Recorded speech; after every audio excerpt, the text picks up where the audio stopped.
Hello, my name is Douglas Laudenschlager, and I work on the documentation team for Microsoft SQL Server Integration Services. In this video, you're going to learn how to call a web service by using the web service task in Integration Services and to use the results that you get back in an Integration Services package. As part of our demonstration, you'll learn to configure an HTTP connection manager for use by the task, to configure the web service task itself, to download the WSDL file that describes the web service, to call a web method and supply the expected input values, to read the return value by using an XML task, and finally, to use the results from the web service task in your package. Now let's get started. Here we are in Business Intelligence Development Studio, where I've already created an Integration Services project, opened the package, and added some of the components that we need for our demonstration. Before we work on our package, let's take a look at the web service that we're going to use. This is a free public web service that provides currency conversion rates. Let's copy the URL while we're here to use in a moment in our package. This web service exposes a single web method named conversion rate, and if we test this method by asking for the conversion rate from US dollars to European euros, the XML response that comes back is the very same response that our package will receive. Now let's go back to our package. The first thing that we need is to create some package variables. We'll create one named conversion rate response to hold the response from the web service, and another named conversion rate to hold the conversion rate that we're looking for. Because both of these will contain XML, they both need to be variables of type string. The next prerequisite for using the web service task is an HTTP connection manager that contains the URL for the remote service. Let's add a new HTTP connection and paste in the URL of the remote web service. Because we're going to need to download the web service's description language or WSDL file, we add the $WSDL at the end of the URL. Now let's save our connection manager, and we're ready to add the web service task itself.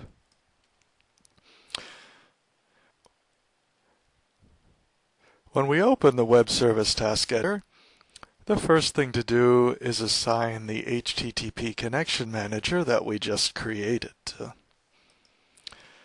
Now we need to download the WSDL file that describes what the web service can do, but it's a quirk of the web service task that the Download WSDL button is not enabled until you've selected a local file on your computer. So we're going to satisfy this requirement by creating an empty text document and naming it currency convertor.wsdl.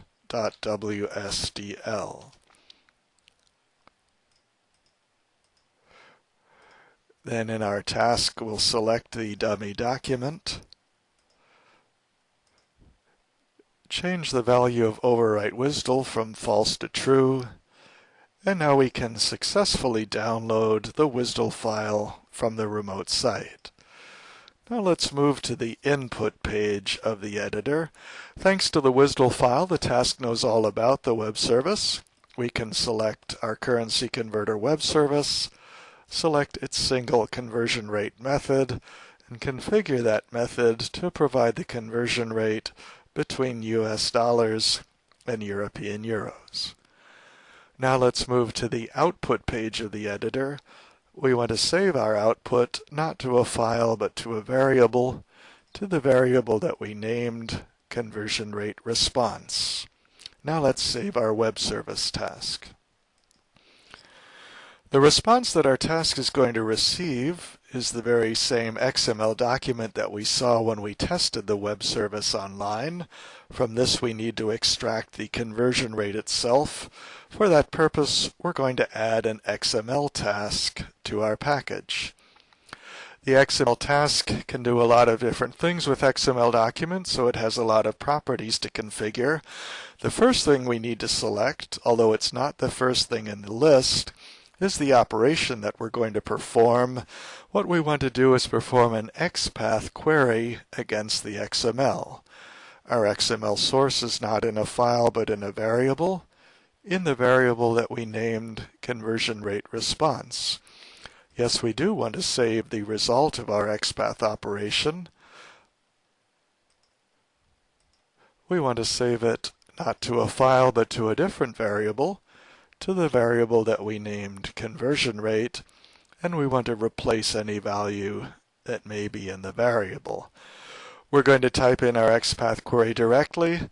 What we're going to query for is the node named double, which, as we saw, contains the conversion rate that we want. And finally, the XPath operation that we're performing is an operation to return values. Now let's save our XML task and connect our tasks. I want to show you a useful technique for checking the value of package variables as the package runs. So let's set a breakpoint on the onPostExecute event of the XML task and go ahead and run our package. Now the package has paused at the breakpoint that we set, and we can come down here to the locals window and examine the current value of any variable in the package. If we scroll down the list here, we find in conversion rate response the long XML string that we expected, and in conversion rate the value that we've extracted from it by using an XML task. If we'd like to see these two in a less cluttered list, we can use the add watch command to add these two variables alone to the separate watch window. Now let's go back and run our package to completion and turn off debugging and go back and remove the breakpoint that we set temporarily.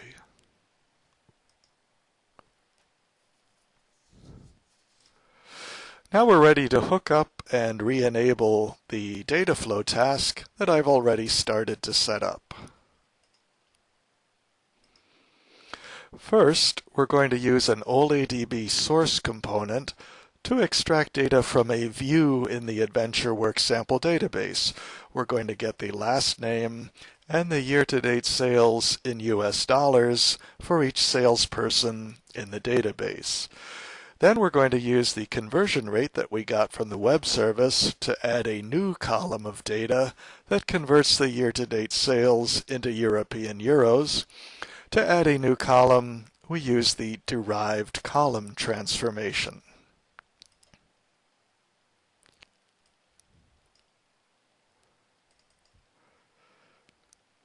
We'll name our new column Sales YTD Euros.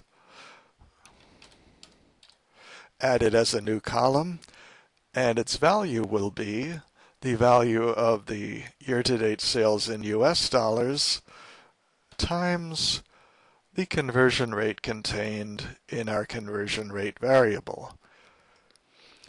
Since our variable is currently a string, first we need to cast it to an appropriate numeric value.